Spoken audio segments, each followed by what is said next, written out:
to my sorry. Hello and welcome to my latest episode. I don't know what number this is, I'm not going to say, but this is my podcast about knitting, and today there's going to be a sewing section as well, so it might be a bit longer. I'm also going to, or already have, shared some clips from a recent trip I took to Wales, and yeah, and a bit of other making as well. So I hope everyone's enjoying the start of the new year. I think for most people January is quite a hard month. For me, it's my birthday month, which is at like a really awkward time in the month, so it actually usually gets drawn out for quite a long time. So for me, January is generally quite nice. You know, as nice as a cold, dark month can be. I'm in the living room today because it is quite dark in the house. So I'm hoping that the lighting in here is okay, because I do have the lights on in the living room. So hopefully it's not too orangey in here. But apologies also, it's a bit untidy because this room is in the process of being redone and has been for a very long time. It's incredibly cold in here because it's very big with very high ceilings, no curtains and big windows. So as I mentioned before, my partner is building a wood burner to go over there, to my right. So this room will be completely different when that's done, because it'll be all cosy and we'll have to like rearrange and probably sort the furniture out and stuff, but that's boring. So yeah, I have been busy. I'll start with what I'm wearing, I guess, which is something you've seen before plenty of times. But just in case you haven't, this is my Fern and Feather. I think it's a pattern by Jennifer Steinglass. I've knit it in Lettlopi, I think dark brown heather, and then some kind of grey heather. They were both heather colours. This isn't black. It might look black on screen, but it's like a really dark brown. I did that on purpose because I don't really wear black anymore. I used to wear black quite a lot as a teenager, but I don't wear black at all now. So I tend to steer clear of actual black, like really dark charcoal grey or like really dark brown. And I am also wearing a skirt I've made. So it's going to be difficult to show the whole thing, but unless maybe I stand on the sofa. I'm just going to wobble the... Oh, there you go. So this is, well, I'll show you and then tell you. So it's got patch pockets, but also side pockets.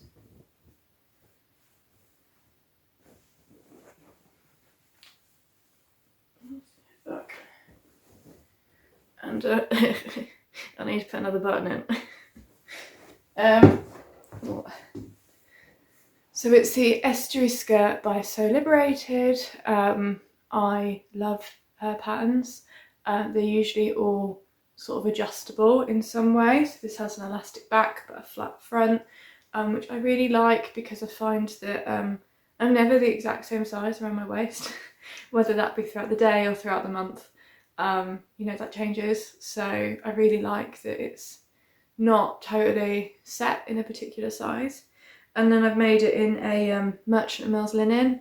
Can't remember the name of the colour, but it's like it's brown and it's got a dark blue pinstripe, which can look brown or dark brown or grey depending on what I pair it with. Like it tends to pull the colour out a bit differently. So, and I absolutely love it. It's a really like swooshy shape, like it's quite big. Like you feel quite dramatic when you come down the stairs because it billows. The only thing I don't like about the one I've made is it sits quite low on my waist. That wasn't the intention. I have a bit of a problem when I put elastic in things, because I've done it before where I did it too tight, because you tend to top stitch over the top to keep it in place, which will stretch the elastic out a little bit, but you never really know how much. And once you've done that, it's a complete pain in the butt sometimes to like unpick that and do it again and replace the elastic. And also once you've stretched the elastic out, it's never really the same as it was when it started. And so I remember when I made one of her skirts before and it's elastic all the way around, I made it too tight and it gave me a stomach ache, and it had like 2 or 3 lines of top stitching. It took me so long to unpick it, and like you're pulling the elastic flat whilst unpicking it, like it really hurt my hands. So I always tend to err on the side of caution a little bit now when I do it. And so this has resulted in being a little bit big. So depending on what I wear it with, this jumper's okay because it's quite long, but then I don't really like the silhouette combo. I would have rather have had like a cropped jumper with it and it sit higher on my waist. But I still wear it a lot, especially at home, and then in the summer with bare legs. I quite like it. Bare legs and boots was a combo that was quite common last summer for me. So yeah, it still gets a lot of wear.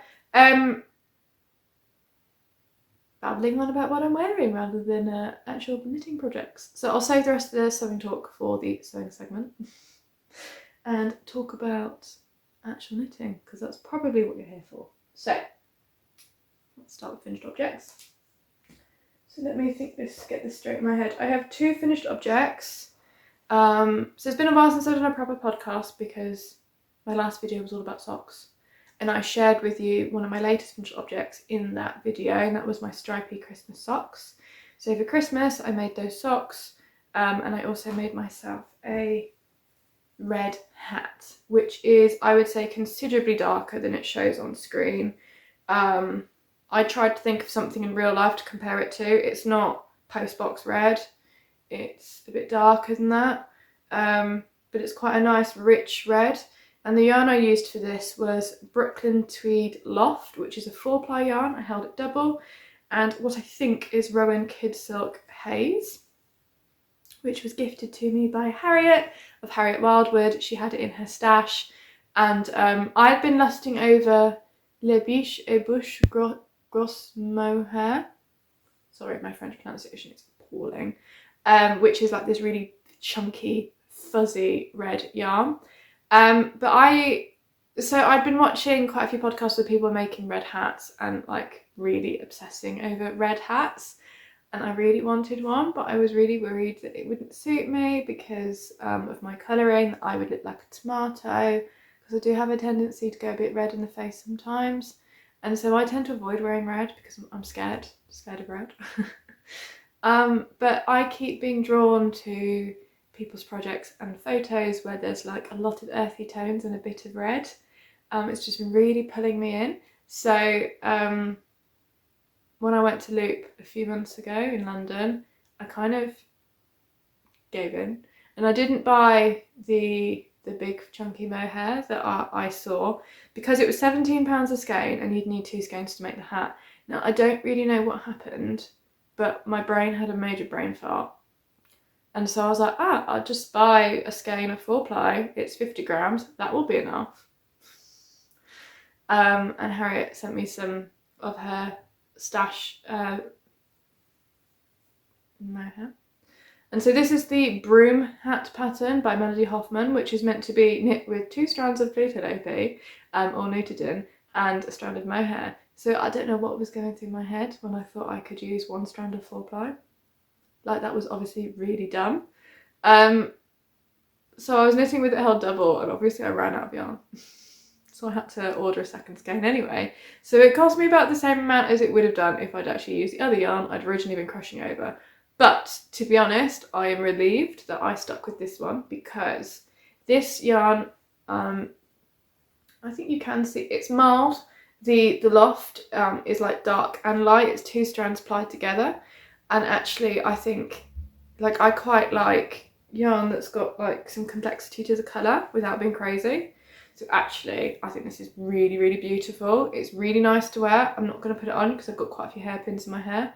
But basically, I have been living in this hat with my hair in braids, this jumper, and that's all I've worn for the last few days from home, working from home. So yeah, perfect. I think this might be the large child size, because when I made the adult size, my dark green one I made a few weeks ago, it's massive. Fits my boyfriend better than it does me. It's still a bit big on him. So yeah, I think I went down a size. I think it stretches out quite a lot because it's a ribbed hat, because it wasn't really this flared like out when I first made it, and I think it's stretched out quite a lot, but it still fits really well. So I really enjoy wearing it, and it's quite nice and thick and dense, so that's good. Sorry, I paused because I heard a weird noise, but I think it was next door. And so my next finished object is also an acquisition. As I mentioned, I went to Wales for my birthday, and because it was my birthday, obviously I had to buy yarn obviously. So we went to a couple of small towns, one of which was Hay-on-Wye, and then another one I can't remember the name of. It was like, I think it was in the middle of nowhere really.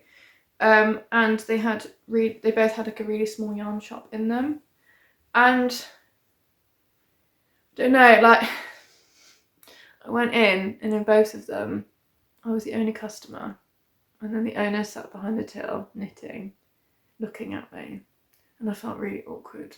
And I know that's not their intention, but I'm like hyper aware that I'm going in with all of my hand knits. I'm obviously a knitter, and they're looking at me thinking like, is she going to make a purchase? And I just felt so awkward and bad. But then at the same time, I'm like, well, these are the kinds of businesses I do want to support, but I'm really trying to get out of buying yarn for the sake of buying yarn. Like, if I have an actual project in mind, fab, but if not, don't do it. And that is a cycle that I'm finding quite difficult to break, and definitely that made it harder. So I don't regret either of the purchases I made. I just like recognising that I think I felt like I had to buy something because I was in there. And I'm sure if I'd said that to them, they would have been like, no, of course not. But then how will businesses like that survive if we don't support them? Like, I don't like buying all my yarn online. It's really hard to make a decision. But I also find it quite hard to make a decision in the shop because I feel like there's a time pressure. I ideally would be the kind of person who'd like to go in, look at everything in the shop, really absorb all of the details, go away, and then maybe come back a couple of days later once I've really thought about it. But rarely can you be in a position where you actually do that, unless it's a local shop. But even then, I feel bad spending like an hour or so in the shop absorbing everything and then leaving with nothing. I mean, in a sense, it's kind of what I did when I went to Merchant Mills the first time. I didn't buy that much, but I really, really absorbed what everything felt like, what it looked like, took pictures of things that I liked the look of, and sort of made mental notes that that could be good for that, that could be good for that. I really don't like that colour in real life, but on the internet it looked really good, so like make sure I remember that I don't like that colour in real life. And that really works for me, but yeah, you can't, there's not very many chances you can actually do that. And I knew I was never going to go back to either of those shops. But I did make a couple of purchases, and I'm going to share this purchase first because it relates to the finished object. I bought 2 skeins of undyed, it's pure Shetland wool by a company called Sheared Treasure, which is produced in Wales, and these are sheep that are raised from our small no-slaughter flock of Shetland sheep. The yarn is hand sheared or rude, I don't know if that's how you pronounce it because I've never seen the word before, and then spun at a small Welsh mill. So they either sell it undyed or they hand dye it themselves. And so I bought 2 colours. I bought this light one and this dark one. So this is what I have left of the light one, like not very much. So this was on the dark one, that band was on the light one. Yeah, it was that way around. And it was 50-gram skeins, but like a heavy fingering.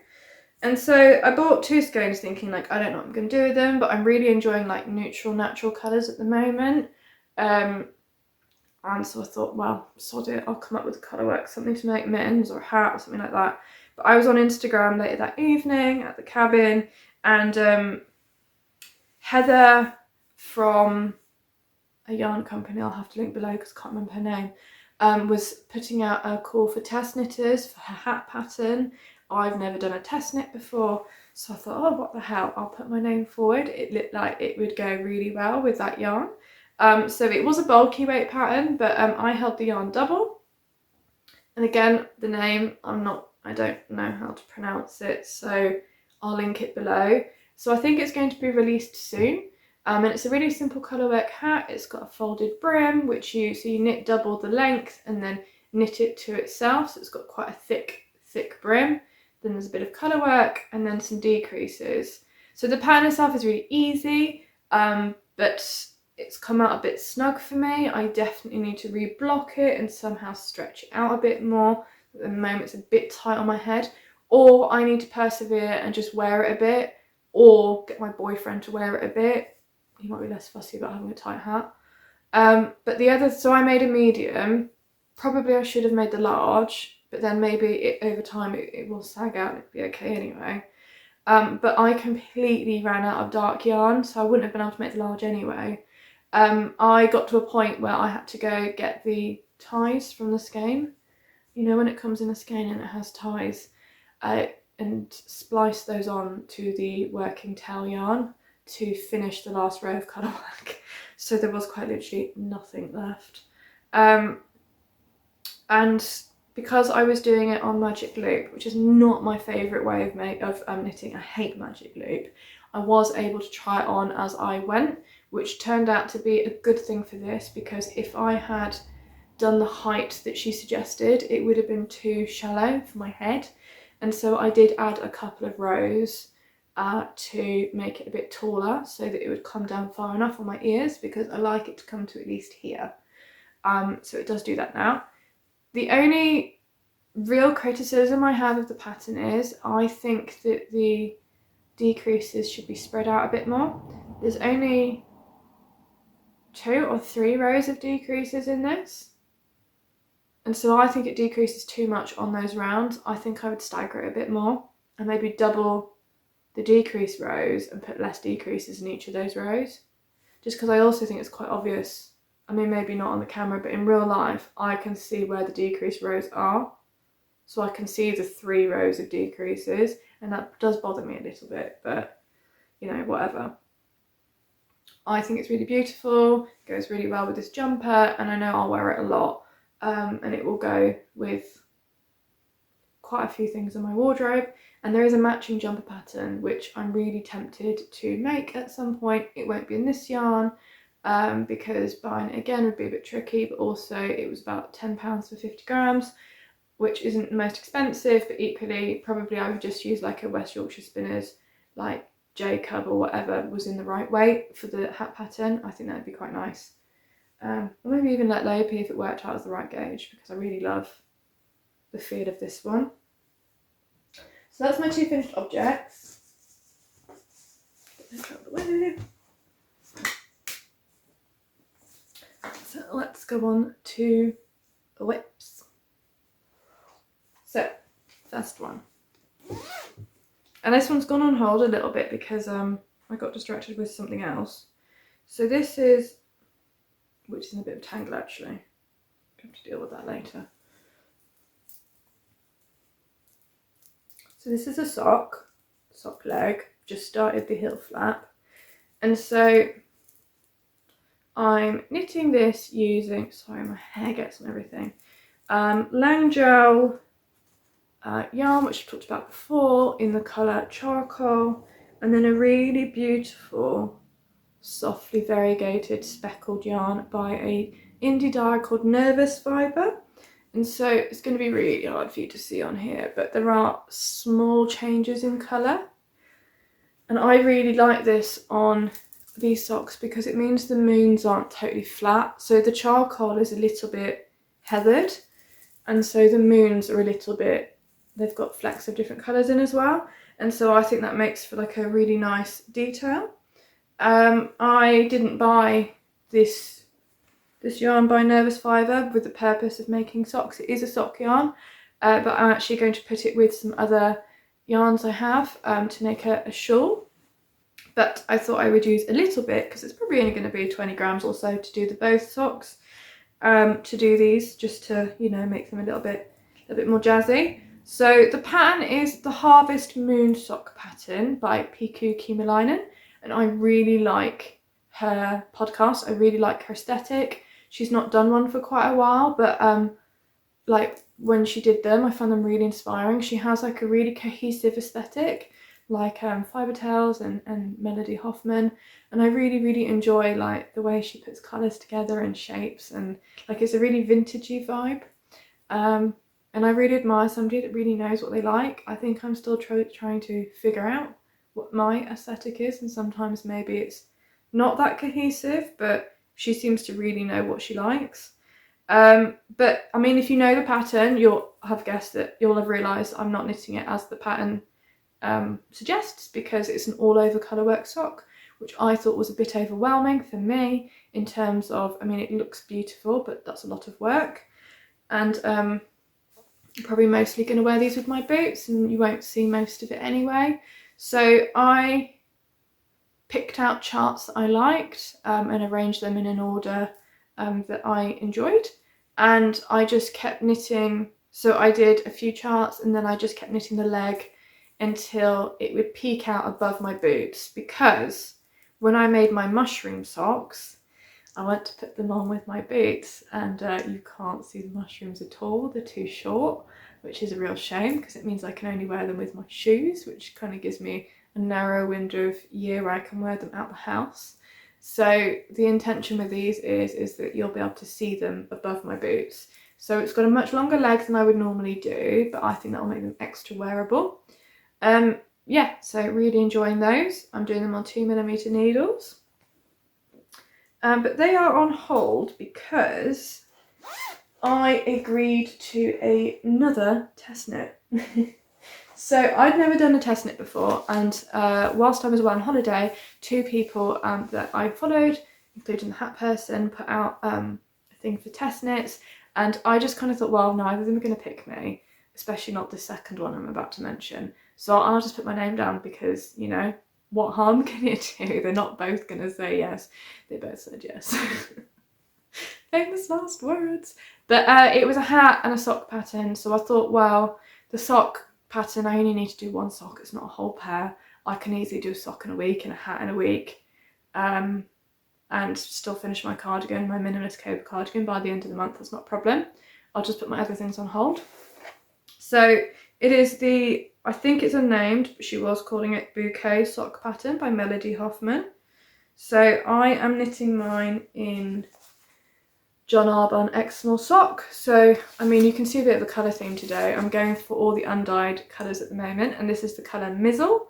So I've talked about this sock yarn before because I knit some socks for my mum from it, but not for myself. So it's a blend of Exmoor Blueface, Corridale, Zorptals, and Nylon. It is superwash, but it's made in the UK, and apart from the superwash aspect, I think like it is a fairly, like, as far as superwash gets, it's as rustic and I think like decent a sock yarn as you can get, really, because, you know, it's not that far away from me. It's all British sheep, it's spun in Devon, so I'm really excited to finally make a pair of socks from it for myself. This undyed shade is really sheepy smelling, like more sheepy smelling than I've noticed many of my other yarns are smelling. So I've actually been quite enjoying that, but maybe, you know, if you're against the sheep smell, it's worth bearing in mind that this one does smell quite sheepy. And I'm about halfway through the foot. Sorry, it looks a bit scrunched at the moment, but I'm not at a point where I can put it on a sock blocker. So for this pattern, you do some embroidery at the end. So you do these bubbles, which are supposed to look like flowers, and then you embroider some stalks at the end. So there's like some holes that you like lace knit to mark out where you do the embroidery.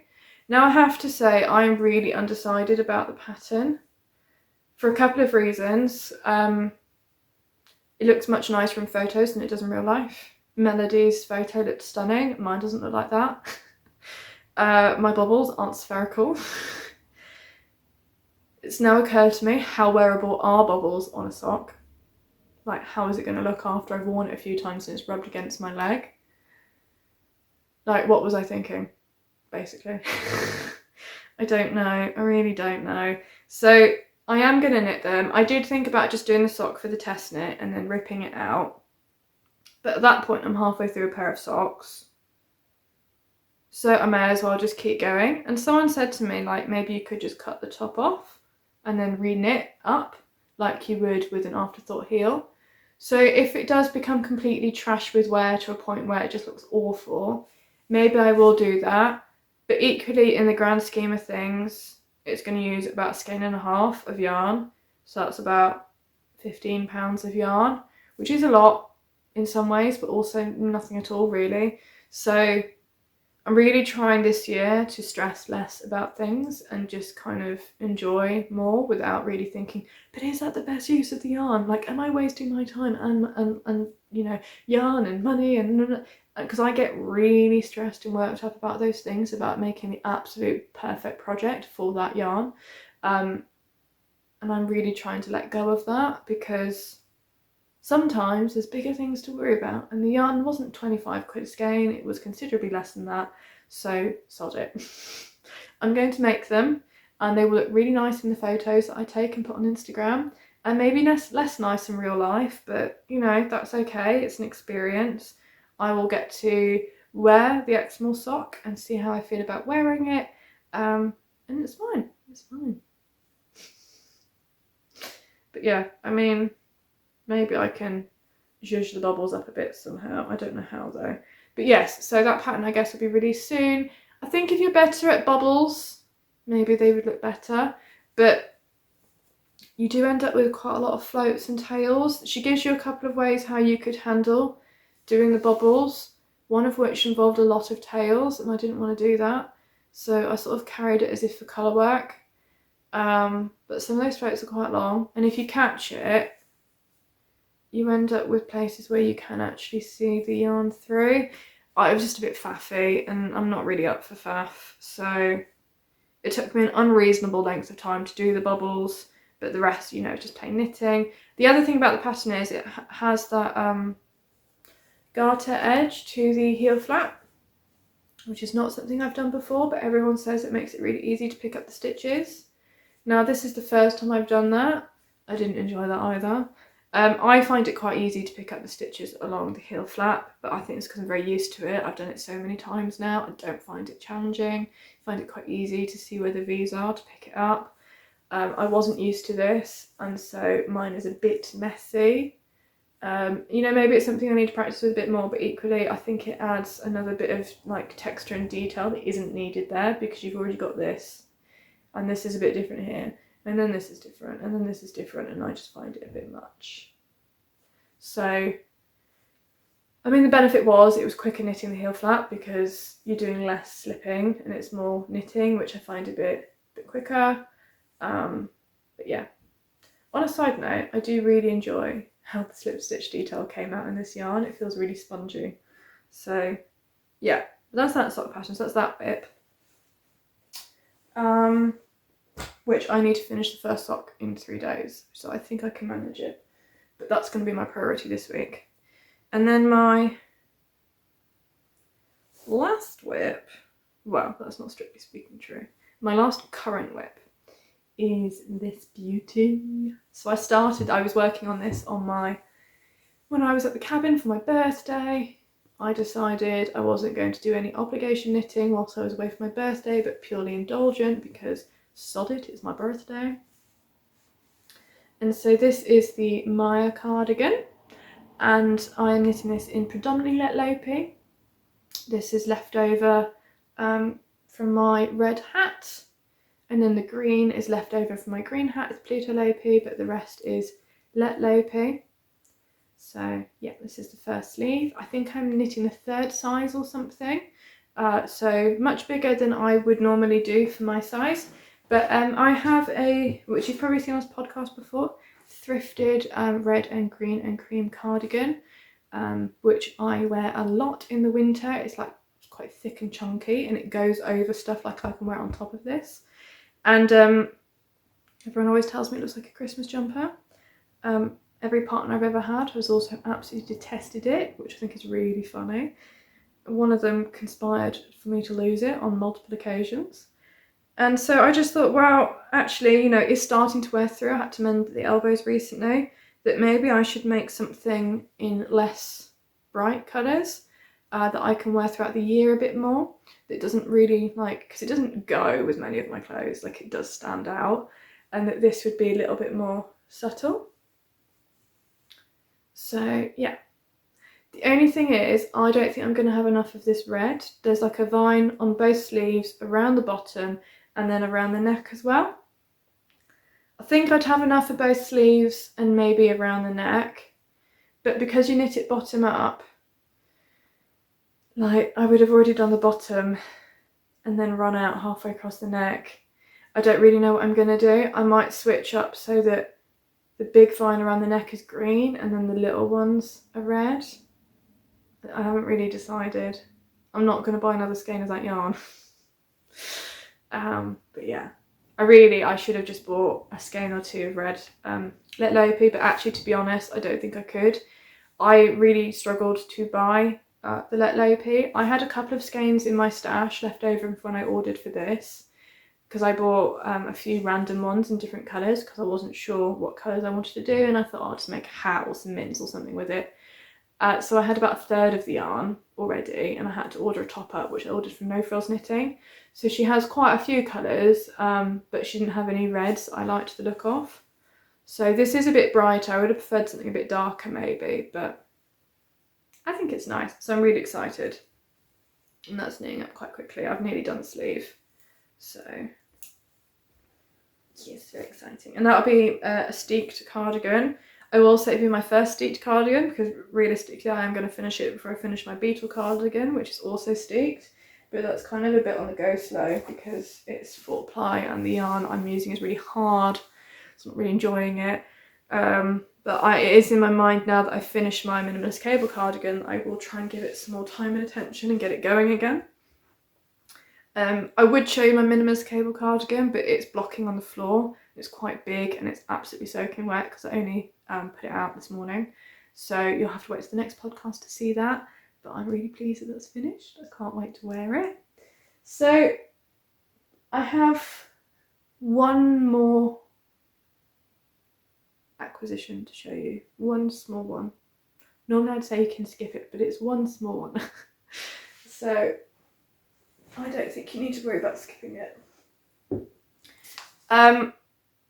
When I was on holiday, I wanted to see some Welsh yarn shops. I was a little bit underwhelmed by what I'd come across like organically without looking.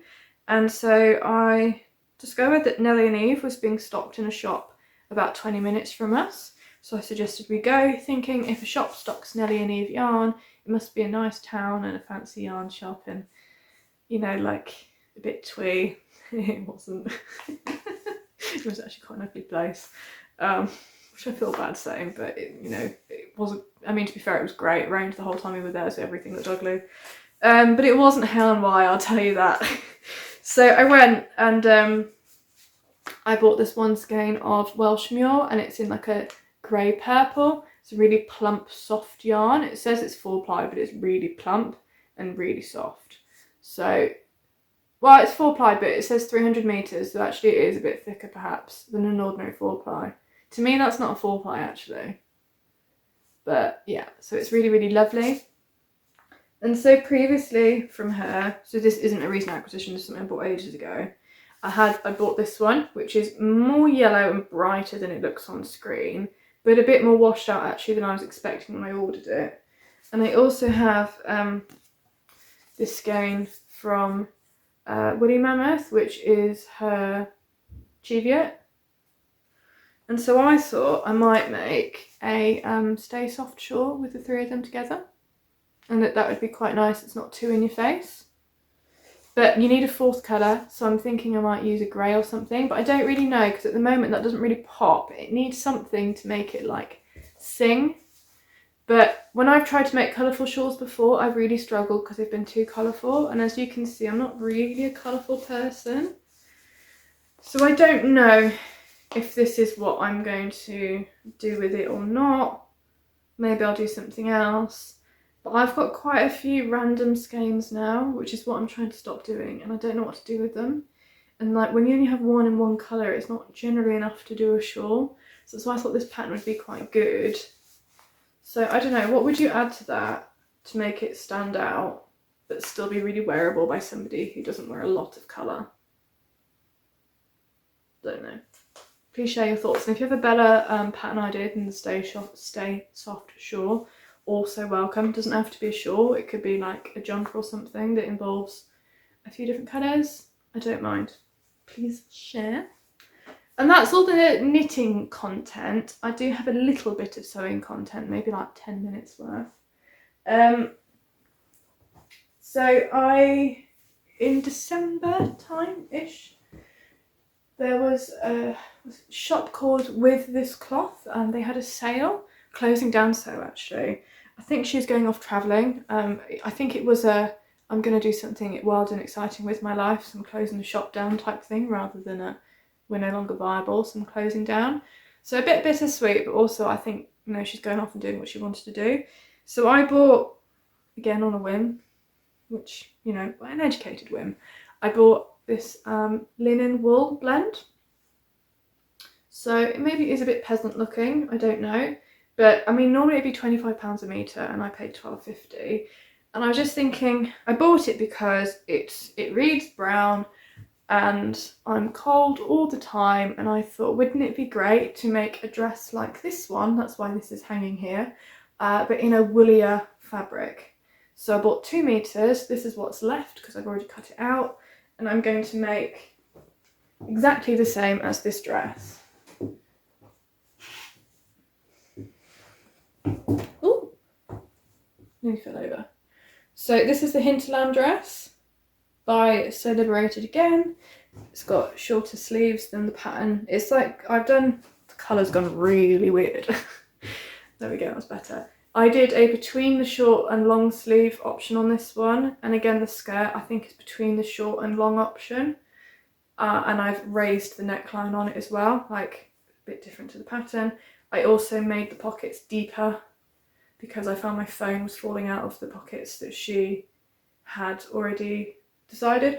I've talked about this quite a lot before, I think, in another video, so you could go back and look at that if you wanted to know more details.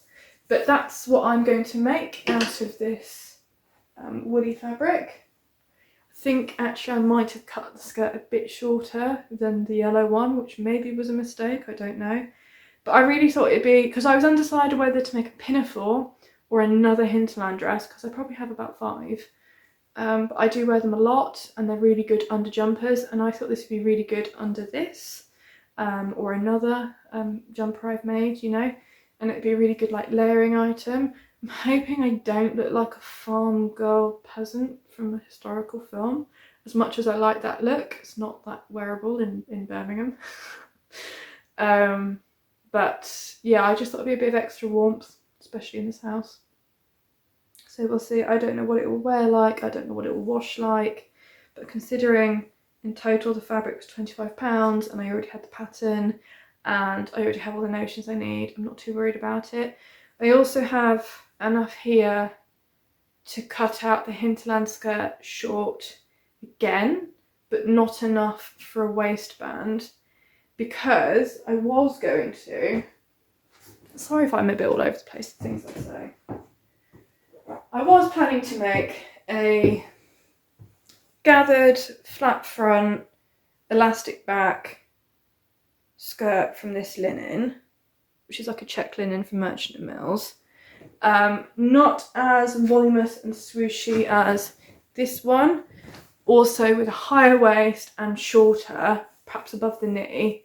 A lot more like classic looking, with buttons down the front, but probably a fake button band, not a real one, because as cool as it is having a real one, like it does gape a bit. It's just so it looked a little bit more like put together and tidy and classy looking and a bit more vintage. So maybe I could wear it to work and stuff as well, or wear it, you know, when I'm trying to look nice with a blouse or something. A bit librarian teacher chic, if that's a bit vintage.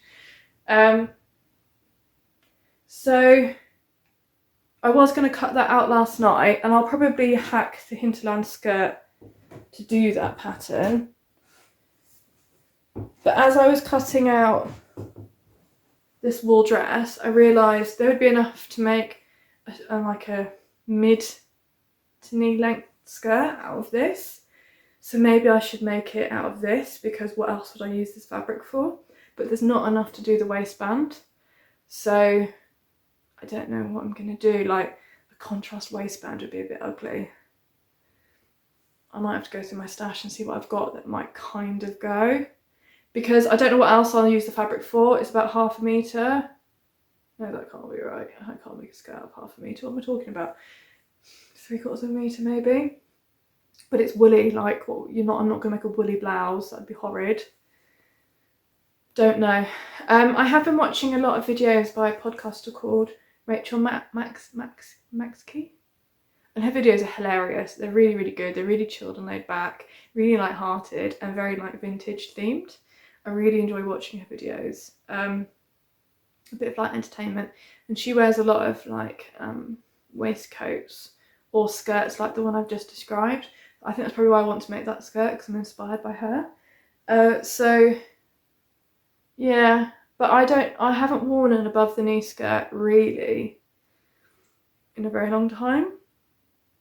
I don't know, but sometimes I catch sight of myself and I think maybe my silhouette is a bit frumpy, which is why I made that yellow dress, because it's a bit shorter than my other hinterland dresses.